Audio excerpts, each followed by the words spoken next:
So, welcome everybody. Tonight we're going to be talking about reconnecting with joy.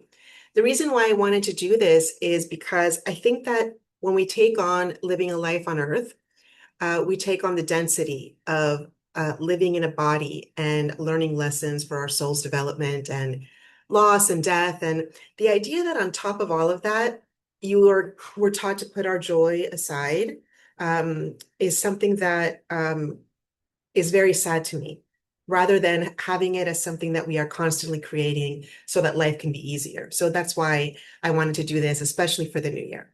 So if we haven't met, I'm Rachel Isabella, and I use Reiki and crystals to clear emotional blocks that get stuck in the body.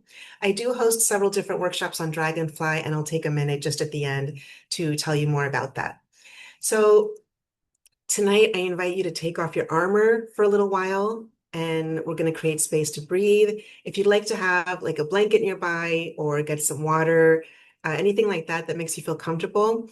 I will also be doing a meditation later, so I'll be telling you that you can, turn off your cameras or turn off the light or whatever it is that makes you feel a bit more like you have privacy in such a vulnerable moment. We'll be doing that later as well. Okay, so let me see. Let's do a grounding practice. Okay. So we're coming home to the body. Okay. So gently close your eyes if that feels comfortable to you. And take a slow, deep breath in and out. Take another deep breath in. Let your shoulders drop a little bit. And feel the chair or the floor that is supporting you. And feel the safety of this moment. There's nothing to fix, and there's nothing that you need to prove. You're just home inside your body. Try to let go of the heaviness of the week or the worries of the week to come, the mental noise, um, the emotional clutter. Take another deep breath in. Every time you inhale, call your energy back, your playfulness, your freedom. Invite that energy to return to you now. And you can say silently to yourself, I give myself permission to experience joy. I allow pleasure and creativity to flow through me again. I am safe to shine.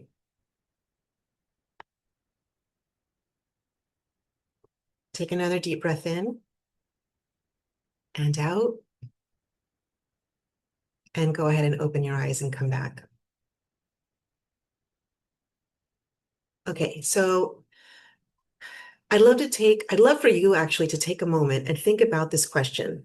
So, what would it feel like to live with more joy? And not what you think joy should look like, but how it would feel in your body, in your head, or in your heart, in lightness, in if anything that is heavy would be lifted. Think about that. What would it feel like to live with more joy?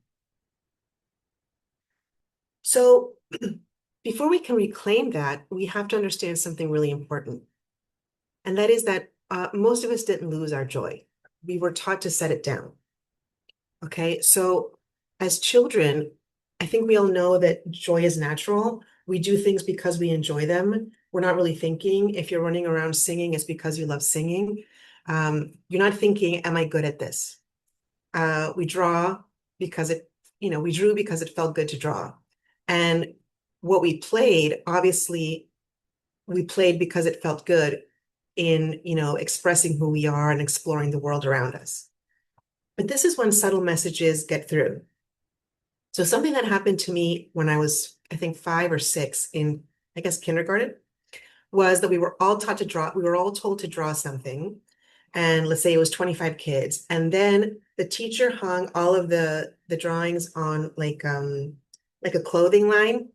And we were told to vote on which one was the best. And this one got however many votes and everything. And then some of them didn't get any. And I think about that. I mean, of course, this was the 80s, so things were very different. But I think about how different that could be if instead of choosing which one was better, the teacher would have, sat us in a circle and held this up and said, okay, this is Rachel's drawing. What do we find interesting or beautiful about this? And then, Rachel sits down having heard great things about what she did. It's not about good or bad. It's about, is it interesting? And then everyone would have been able to hear something good rather than one child at the age of 5 or 6 coming away thinking, I know how to draw, and everyone else thinking, oh, I suck. I should never draw again. So, and these aren't people that are necessarily, meaning us harm, but there are subtle messages that we take in from, mom, dad, teacher, society, religion, all of it. So at some point, we learned that joy wasn't enough on its own. It has to be justified. We'd hear things like, well, that's very good, but are you good at it? And you should focus on what you're talented at. Or this is fun, I'm sure, but it's not practical. So without anyone meaning to harm us, joy becomes conditional. It isn't about what feels alive in us anymore or fun.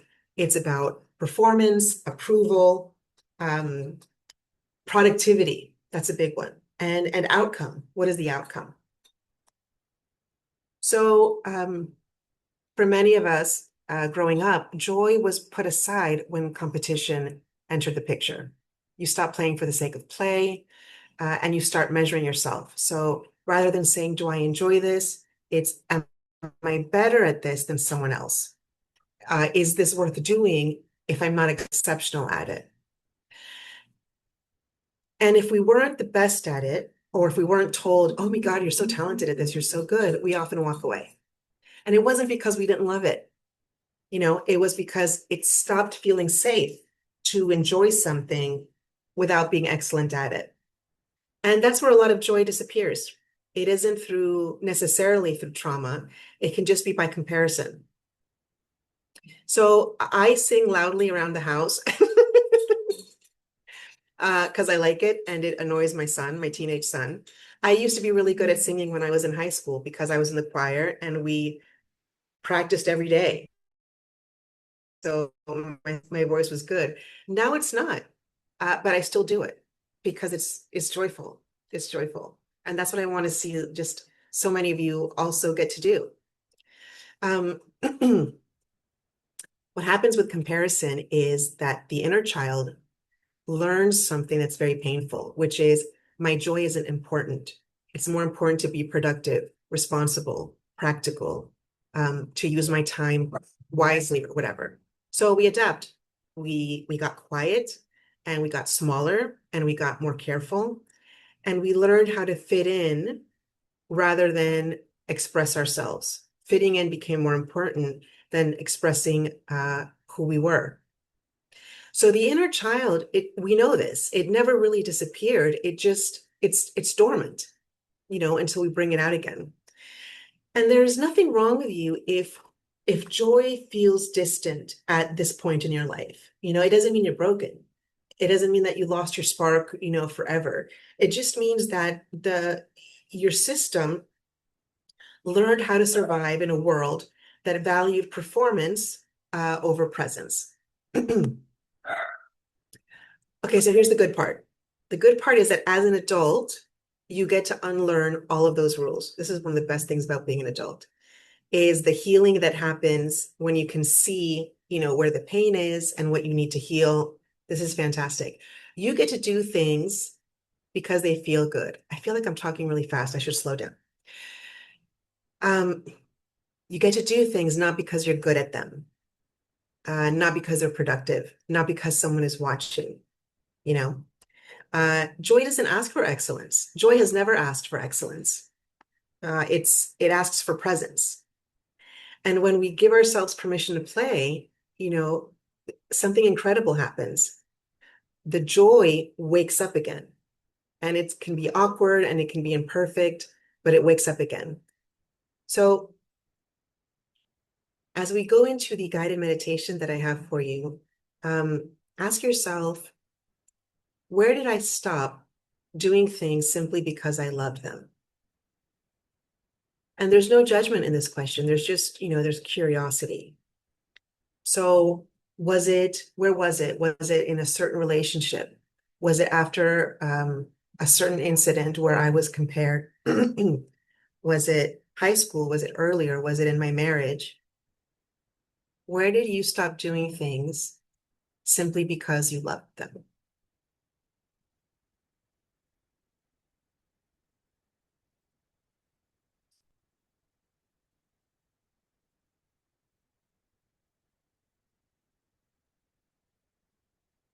Okay, so we're going to go into the guided meditation.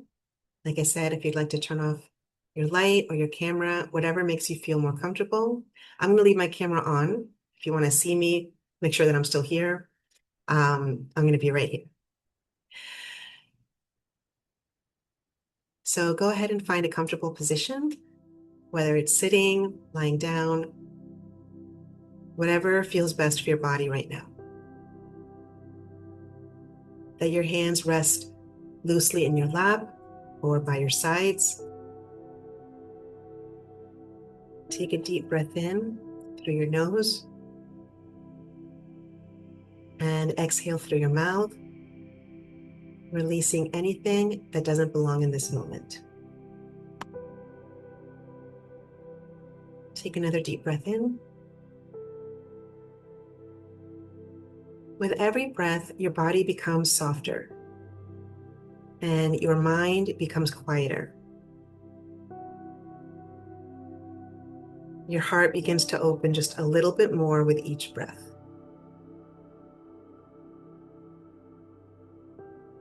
Feel how the ground beneath you, or the chair beneath you, or the bed beneath you supports you completely. You don't have to hold yourself up. You're safe to let go.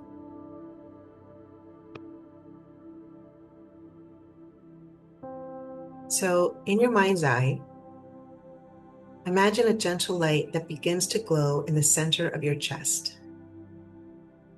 It's warm and it's golden, and it is the spark of your true self.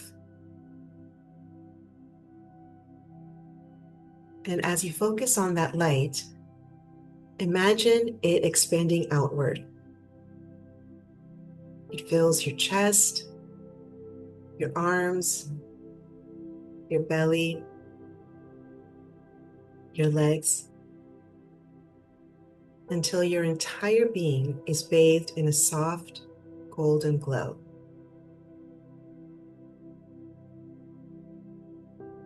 This light is your joy frequency, and it's always been there, even during the most hardest times of your life. You've just forgotten how to feel it.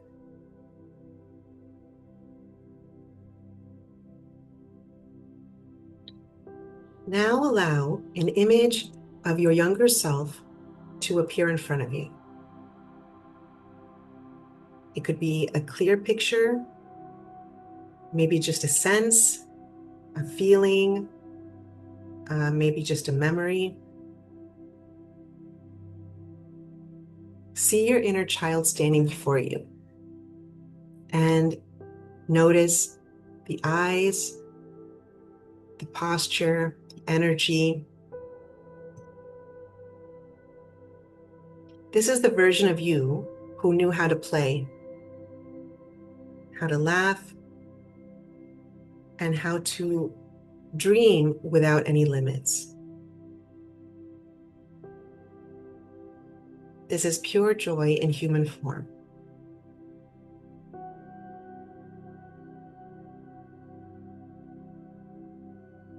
Take a moment to just observe. What do they look like? What are they doing? How are they expressing joy right now? And imagine walking towards them slowly. And as you do, they look up and they smile. A big, unfiltered smile that only a child can have. And feel your heart open at that smile.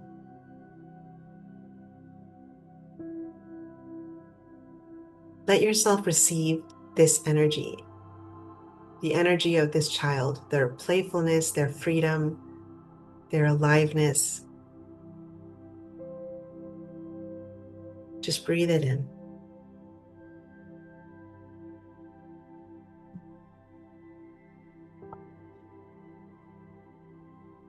And speak to them silently or out loud if you wish. Let them know that you see them, that you remember them. Tell them that you're sorry for the times that you forgot how to play.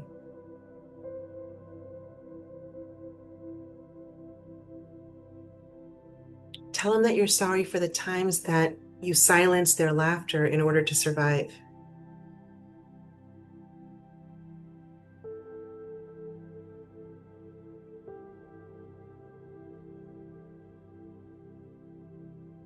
And tell them that it's safe now.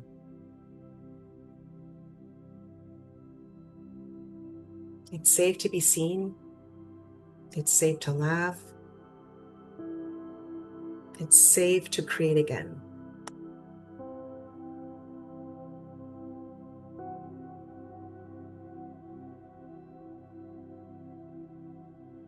Just calmly give yourself a minute to have this conversation.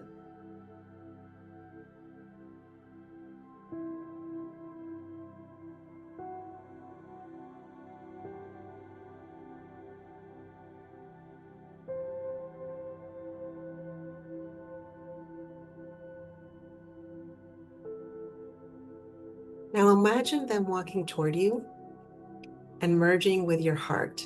So pick up this kid, like you would pick up any kid, and sort of bring them into your heart. See them kind of dissolve into you. So this golden light, it blends with yours and it becomes one.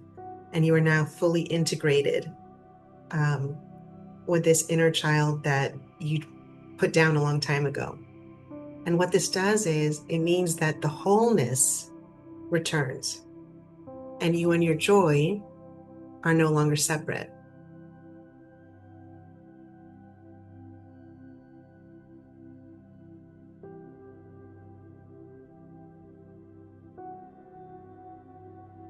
So now that you've reconnected with this energy, begin to notice how joy feels in your body. And it can be different for anybody. So this is just specific to you. Is it like a warmth in your chest? Are you smiling? Do you feel lighter? Don't try to force any answer to come up. Just notice what joy feels like when it's alive inside you.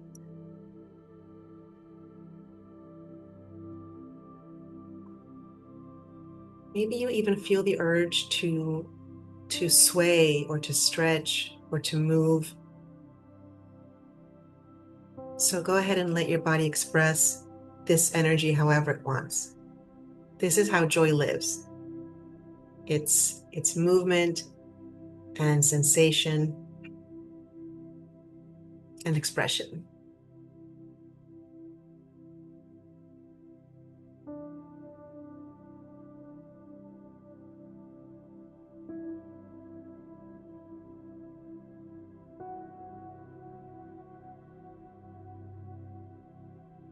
So now what you're going to do is imagine that golden light radiating beyond your body, filling the space around you. It expands into your home and into your relationships, into your daily life. It just grows and grows and it fills everything with gold. Be mindful about letting this touch every area of your life where you feel dull or burdened or uninspired. So whatever that is, if it's a relationship, if it's a job, if it's just, yeah, the daily mundane activities, see this golden light just kind of bathe over this particular thing that you feel as a burden. And as it touches these places, this can be like a Disney movie. As it touches those places in your life, you can imagine the color returning again. So vibrancy, laughter, creativity just flows back in and it colors everything. And by doing this, your energy is remembering how to play again.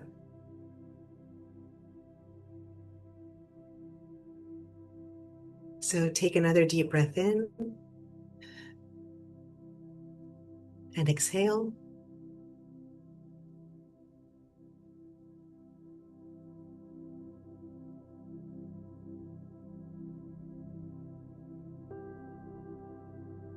Now what you can do is place your hand over your heart and say to yourself silently, I am open to joy. I allow play, pleasure, and creativity to move through me freely. Joy is my natural state.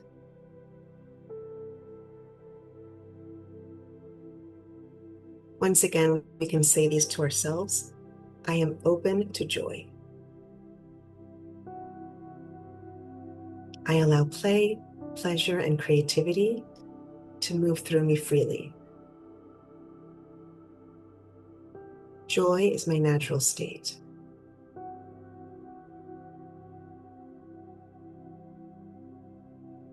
Take a deep breath in.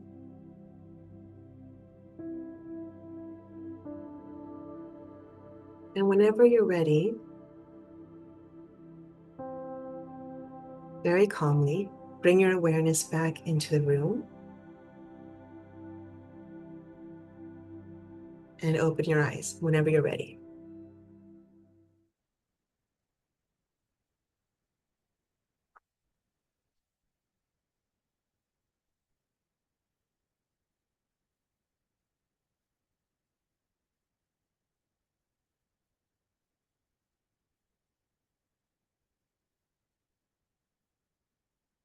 Okay, so take a moment to notice how you feel, maybe lighter, softer, more alive. I'd love to see your comments about this in the chat if you'd like to share. If not, that's fine.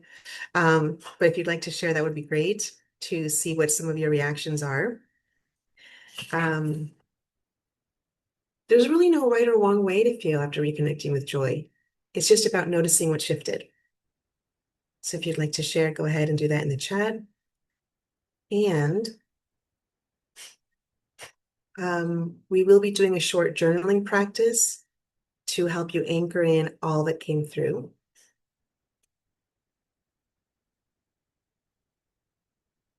Thank you, Rachel. I love reconnecting with little me and my joy. Oh my gosh, Lisa, can you, what did your little, what did little Lisa look like? Out of survival by reconnecting with joy. Oh, I love that. Out of survival by reconnecting with joy. Fantastic. Joy is a theme. That's, yeah, that's a great theme. So awesome. Yeah. All right. Let me see. Little Lisa. Okay. So let me see. Okay. So I forgot to say, I think I forgot to say in the beginning about journaling, but yeah, if you have a piece of paper, just something to write, jot down with, or your journal. Journaling after this kind of, energy or inner child process, it helps your system integrate what shifted, and it turns energetic awareness into a kind of conscious understanding. So the joy that you felt isn't something that you felt for a moment, it's something that you can keep choosing. So go ahead and grab something to journal with, something to write on. And actually, the other day I was with a student, and I was telling them to journal and they said they don't like to journal. I actually don't either. So what they did was they kind of took a minute with each question and they waited to see what came up and then they just stated it out loud. So if that feels better to you and you want to, instead of writing it down, you want to put it in the chat to kind of declare it like that, that's cool too. So the first prompt is, what did joy feel like in my body just now?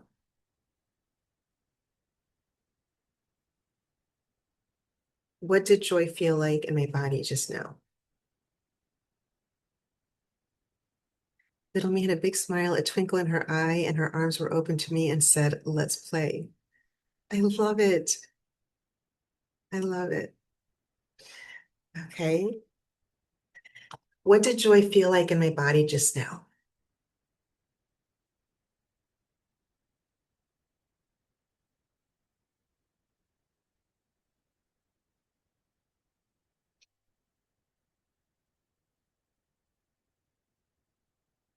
The second one is, when in my life did I stop allowing myself to feel that way?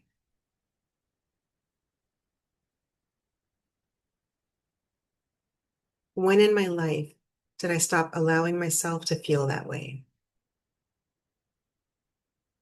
The other thing is, you might write these down and have no clue. And then it'll come to you at like 3 in the morning and you'll wake up and like, oh, I know what Rachel was talking about. And then you can write it down then. So if nothing comes up right now, um, that's cool too.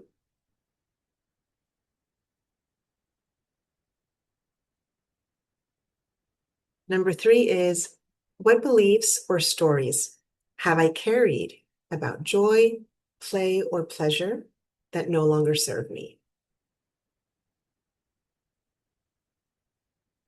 What beliefs or stories have I carried about joy, play, or pleasure that no longer serve me?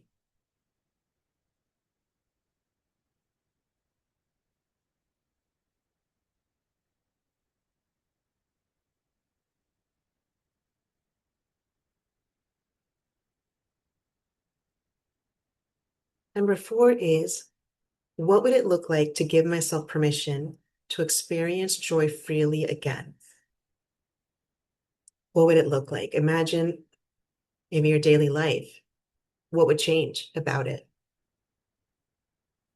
What would it look like to give myself permission to experience joy freely again?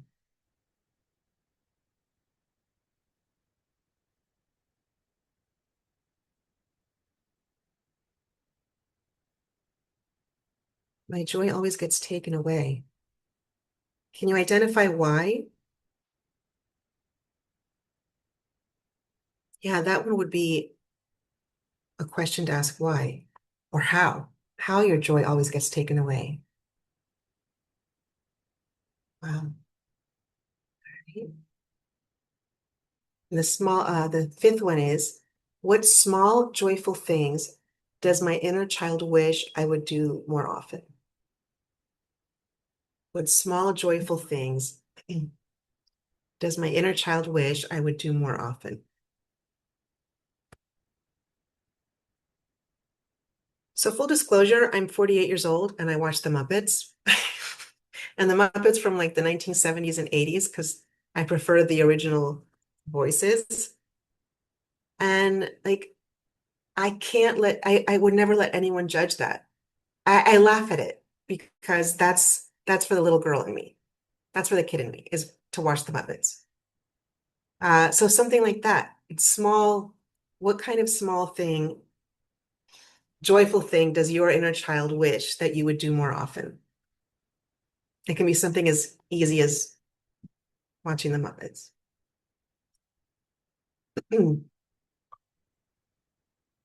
Another thing that you can choose to do after you journal these prompts is that you can write a letter to your younger self and you kind of make it the interaction that you had just now in the guided meditation, you stretch it out a little bit.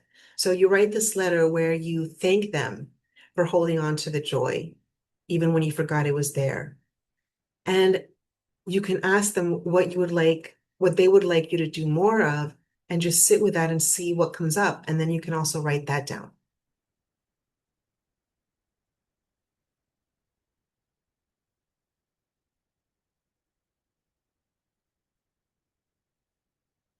And this is something that you can take your time with because sometimes the insights, they don't come out as sentences. They come up as a sensation later on, or a memory that comes back to you. Or a sibling says, yeah, remember you used to love to do, and you'd completely forgotten it. So if you're trying to journal and nothing's coming up, there's really no need. Just write them down and save them for later. Just trust whatever is unfolding.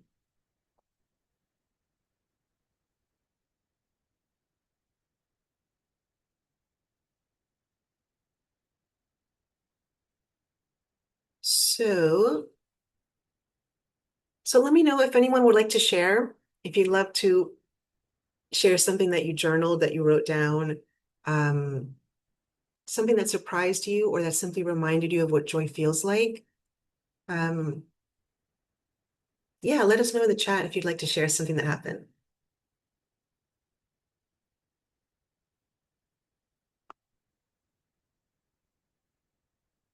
When I was reconnecting with my joy and inner child, I would envision rocking her. Yeah. When the times that I've had a conversation with my inner child, uh, I sit her on my lap, like I'm her parent. And so like we're eye to eye. Yeah, I can imagine that. Oh, you know what else? What I did a long time ago as part of my healing thing, I can't show it now, but on my bookcase are two pictures of myself as a kid. And in front of both of them, the picture, the frame, there's a rose quartz, like just like a large rose quartz in front of both of them. And one of them is around maybe 3 years old, and one is about 6. And I look so happy in both of them. And I tell people all the time that is a great way to constantly be seeing your inner child close by. If you find pictures of you with like a huge smile, that would be fantastic. And get a rose quartz and put it right in front of it so that the unconditional love is always there. That's also a great thing to do. Yeah.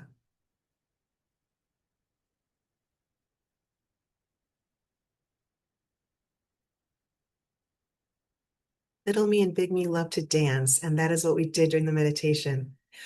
Oh, okay. I never danced with my little me.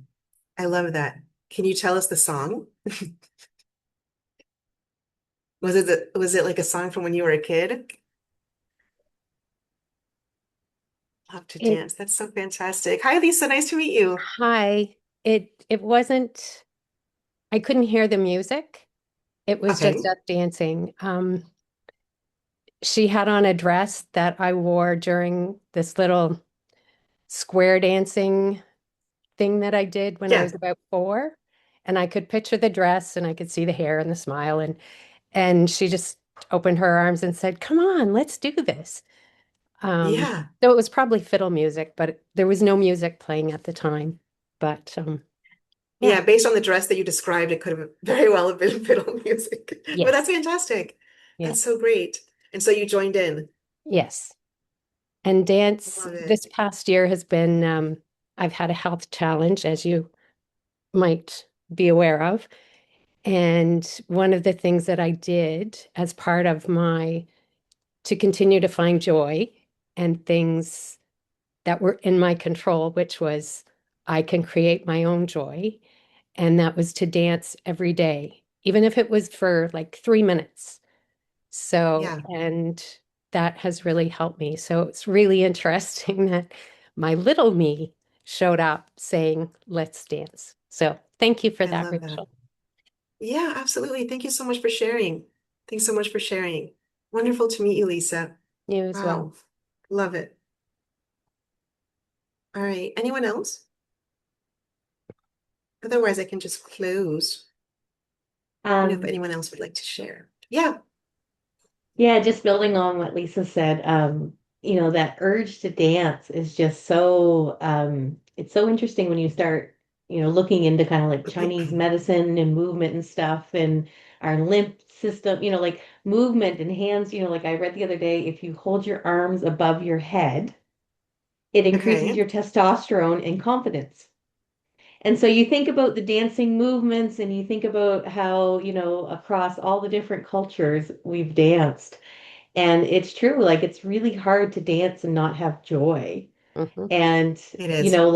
yeah, last summer, not 2025, but the summer of 2024, I couldn't walk without massive amounts of pain. Like my hips were, looked like Swiss cheese. You know, um, and I perform weddings as a part, lawyers in Canada can perform weddings, so I do a lot of weddings. And I had to miss one, but the universe allowed me to marry my favorite cousin's son, do the wedding for him. And I was so thankful that I could even stand up there and do it. But I danced at the dance, and my mother was terrified that I was going to break a hip, and my husband was concerned about how much energy it was going to take for me. Um, but there's always joy in dance. Like for me, there's always joy in dancing. But I will tell you that when you didn't know if you were ever going to be able to dance again, when you have lost control of your body for a period of time and not knowing if it's going to come back, the joy that comes from that movement, is amazing. So thank you, Lisa, for reminding me of that. My toxic super trait is I have a short memory, and so I often forget that like a year and a half ago, my husband had to help me in and out of bed, and I couldn't stand to have a shower, and I had to go up and down the stairs on my bum. And, like I forget all the limitations and how far, just how amazing this body, this collection of cells has been for me, and how much I've healed. And that actually brings me joy. So thank you, Yeah. Rachel. Thank you, Rachel. Thank you, Lisa. Yeah, Yeah. thank you for that. Yeah.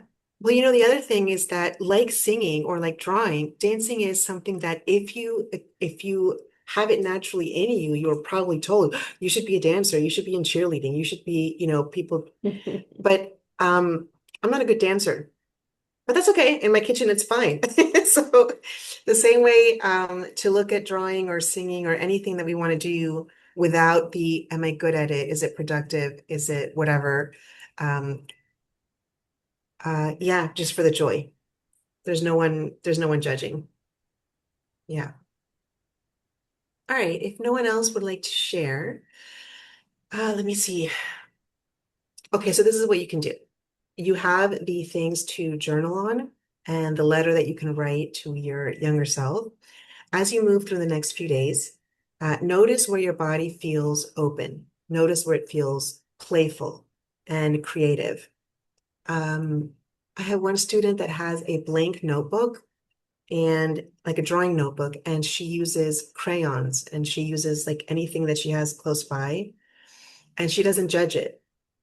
Um, yeah, it's just about creating for herself. So that's your compass. Notice where your body feels open or playful or creative and follow it. Even if it's for 5 minutes a day, like Amanda said about dancing for 3 minutes a day, make a list of the activities that you loved as a kid and see if you can try them again. So I used to love roller skating.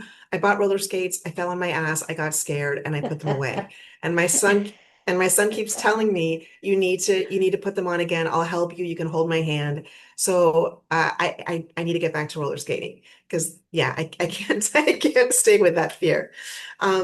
So see what you loved as a kid. Maybe you still do. Maybe you've outgrown it. And maybe if you've outgrown it, the exploration of it will lead you to something new. So just see where your curiosity takes you. Um, so that's it for me, except to let you know that well, I hope you got a lot out of this, everyone, and that you came away with things to think about and that you feel lighter.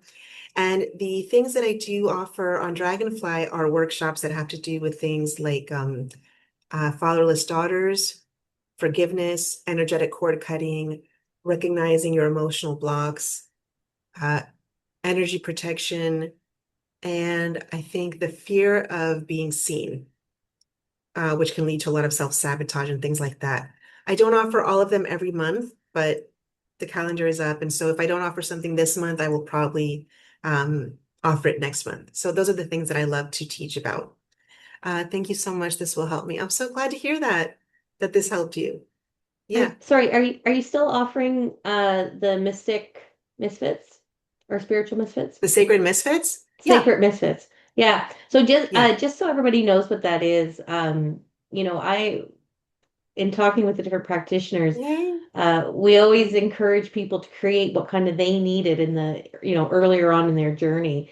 And one of the Yeah. things that Rachel has created is this space where you can just come and be with other hippy dippy woo woo woken people. Um, Yeah. because like you go through these spiritual awakenings and everybody Yeah. around you thinks you've lost your damn mind. And so to Yeah. be to be in a place where you can, say like I, had a dream last night with a 10-foot angel who, offered me a piece of turkey and what do you guys think this means? Having that community, for instance. That's so Um, random. so random. Um, but yeah, so quick, tell me what it means. No, but just having that community, we are all spread out across the world. That doesn't matter, right? We can still find our community, and so Yeah. that one has always been really close to my heart because again, I went through this as a lawyer. I in a very small area. Hmm. 80% of them still think I've lost my damn mind, and some wonder if the cancer's in my brain. That's okay. Um, you know, Someday they'll get it, maybe. Yeah. So I to didn't even have think that of it as space. in terms of yeah, I didn't even think about it, Amanda, in terms of your profession. When I created it, it was because I see so many people as they go into their spiritual awakening, they lose their families because their families don't get it. And they're still going to church or they're in religion and they don't understand why you would have a dream about an angel giving you a piece of turkey or chicken or whatever it was. So in this in this group, it's for it's for the misfits. Yeah. Yeah, Yeah. If you feel like you have no one to talk to about that weird dream that you had, that's what Sacred Misfits is for. Yeah. yeah. Awesome. 100% little girl lost now found. Margaret Mary, that's so cool. I'm so happy to hear that. Little girl lost now found. Love it. Love it. Thank you, Rachel. It was so nice to visit that happy little girl again. Yay. Oh, you guys, I'm so happy. I'm so happy that you Look at came the away with light you're that. That's bringing. great. Look at the light you're Yeah. bringing. Right? I love it. Well, I guess that's it for me, Mandy. Yeah. So the next session is with me in about 14 minutes. It's going to be a soul check-in. So this is something I felt called to create. And it's not, I'm a talker, but it's going to be more you in the energy. And so I'm just going to put you in the energy 3 times so that you can get messages from your higher self, from your spirit guides, and then from the universe. And so we'll go into the energy. I'll put you through it. Then you're going to come out and write or think. I encourage you to write, but if you just want to think, that's fine too. Um, and we're just going to do that 3 times. And I know a lot of us have been exposed to so much this weekend. I wanted us to have the option of ending with just connecting with ourselves and figuring out those next steps. You know, I always feel like a kid in a candy store in these things, right? And my ADHD squirrel meth brain is like, okay, I need to learn human design and I need to learn astrology and I need to learn essential oils. And anyway, so I know I'm going to get some guidance too on, yeah, just, and I actually wrote down, I late in this process, I started writing down the one line from the practitioners that I loved. And what I wrote for yours was joy doesn't expect excellence. And as Love a it. classic type A personality, I needed to hear that. Um, you Yeah. don't have to be good at everything. You don't No. have to be good at what you're finding joy in. Like I've just I enjoy cooking if nobody else is in the kitchen and there's no expectation of when it's going to be done, right? So like, finding those things and not limiting it to things that you're naturally Yeah. good at. So thank you for that. I needed that. And that's going to appear on Dragonfly shortly. Yeah. All All right. right. Thank you so See you much. soon, Amanda. Bye, See you everyone. Thank you so soon. much for spending your time with me tonight. Bye.